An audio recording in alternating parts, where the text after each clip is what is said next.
السلام علیکم۔ حجاب عربی اور پردہ فارسی زبان کا لفظ ہے۔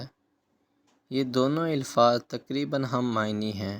عورت کا غیر مرد، نامحرم اور اجنبی سے ستر چھپانا۔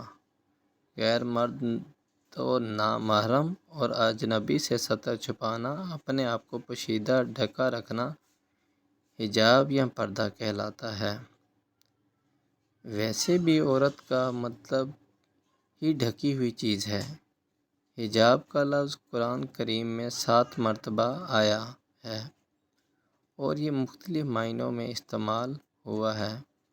ایک حدیث مبارکہ ہے کہ موت کو بھی حجاب قرار دیا گیا ہے۔ زمانہ جاہلیت میں پردہ اور حجاب جیسی کوئی چیز نہیں تھی،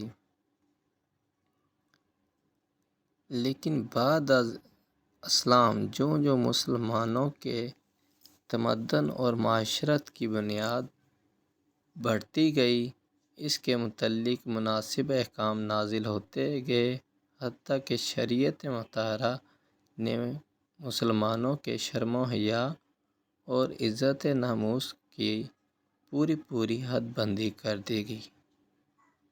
اگر ویڈیو اچھی لگی ہو تو چینل کو لائک اور سبسکرائب ضرور کیجیے گا۔